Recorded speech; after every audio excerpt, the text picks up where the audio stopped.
আসসালামু আলাইকুম অনলাইন দর্শক, ইটস মি ফারজারা ব্লগ। কেমন আছো সবাই? আশা করি সবাই ভালো আছো। শুকুর আলহামদুলিল্লাহ, আমিও অনেক ভালো আছি। চলে গিয়েছিলাম শনি আকরা ফুচকা ভাইতে। তো এর আগে তো আমি পুচকা খাইছিলাম, মানে নাম হচ্ছে নাম হচ্ছে আহা বলতে বলতে পারতেছি না, মানে নাম হচ্ছে পুচকা, কিন্তু আমরা তো ফুচকাই খাই, একটু ডিজিটাল নাম আর কি। দূর থেকে তাদের স্টলটা দেখতেছি, তো ভাবতেছি হয়তো বা পুচকা হবে, পরে না দেখি তাদের নাম হচ্ছে ফুচকা ভাই। তো ভাবলাম তো একটু ট্রাই করাই যাক।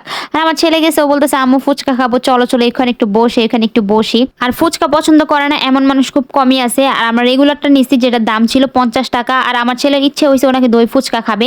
তো আমি বলতেছি আব্বু তুমি এটাই খাও, দই ফুচকা তুমি খেতে পারবা না, তোমাকে পরিষ্কার করতে করতে তাদের এক বক্স টিস্যু শেষ হয়ে যাবে। আর দই ফুচকা আমার একদম পছন্দ না, আমার মার আবার ভালো লাগে, আর আমার এই ফুচকা ভালো লাগে। আর এর থেকে বেশি ভালো লাগে ওই যে 1 টাকা দামের ফুচকাগুলো হাতে বানিয়ে বানিয়ে টক ভিতরে ভরে দেয়, ওইগুলো আরো বেশি ভালো লাগে খেতে। আর আমার মনে হয় বড় ফুচকার ঘুগনির পরিমাণটা খুবই কম থাকে, আর পেঁয়াজ কাঁচামরিচ কুচি এগুলা যদি উপরে দিয়ে বেশি করে ছিটিয়ে দেওয়া যায় তাহলে আরো বেশি ভালো লাগবে খেতে।